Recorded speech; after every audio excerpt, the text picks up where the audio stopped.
Mwenyezi Mungu atuzuku husna al-khatimah 'inda al-maut.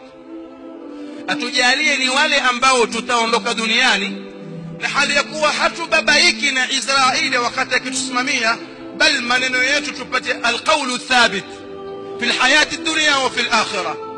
Tukiondoka tuwe ni la ilaha illa Allah, la ilaha illa Allah, la ilaha illa Allah, la ilaha illa Allah, la ilaha illa Allah, mpaka roho ikatike.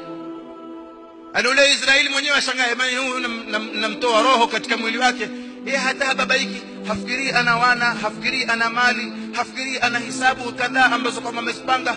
Yeye ajua wazi kwamba yuenda kuonana na Mola wake, na wakati kama huu hakuna litakalomfaa isipokuwa neno kama hilo, la ilaha illa Allah. Ya Rab, tuitanguliza la ilaha illa Allah wakati huu, na tuitanguliza la ilaha illa Allah wakati tukiondoka, na tuitanguliza la ilaha illa Allah wakati tukitiwa katika makaburi yetu, na tuitanguliza la ilaha illa Allah wakati tukifufuliwa kutoka katika makaburi yetu, na tuitanguliza la ilaha illa Allah wakati tukikutana na wewe ya Rab. La ilaha illa Allah ufri biha umri, wa la ilaha illa Allah ndio namaliza nao umri wangu.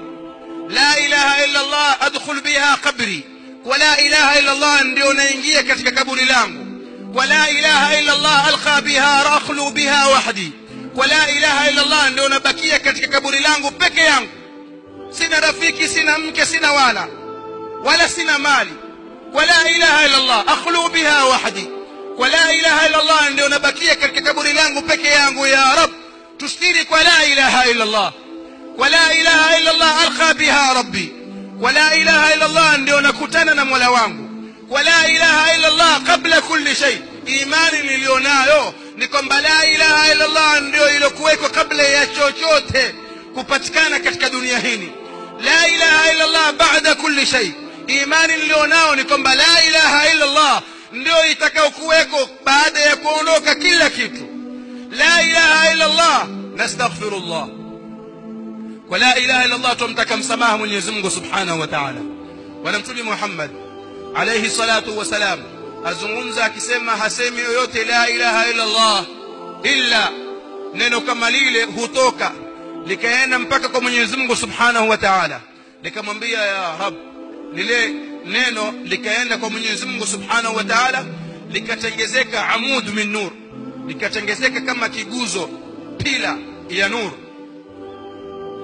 ikawa yatetemeka kwa Mwenyezi Mungu Subhanahu wa Ta'ala, ikaenda mbele kirudi nyuma. Mwenyezi Mungu akiambie kile amud min nur, akiambie kile kiguzo ama hiyo pila, uskun, tulia. Ile pila ama kile kiguzo cha nur kimwambie Mwenyezi Mungu, wa kaifa askunu wa lam tughfir liqailiha, vipi nitatulia ya Rab na bado hujamsamehe makosa yake aliyosema la ilaha illa Allah. Mwenyezi Mungu amjibu, amwambie, akiambia kile kiguzo uskun wa qad ghafartu liqailiha, tulia na tayari nishamsamehe aliyesema la ilaha illa Allah. Tuseme la ilaha illa Allah. Makuraishi katika mji wa Makka walikataa kukisema kilima kama hiko. Mbona mkisema kilima hiki? Sema tunajua sisi yaliyoko chini ya la ilaha illa Allah. Kwa maelezo yake mafupi yaliyoko chini ya la ilaha illa Allah, ina maana kwamba Mwenyezi Mungu asikukose alipokuamrisha, wala Mwenyezi Mungu asikuone alipokukataza. Kalam basit qasir, maneno sahali mapesi mafupi.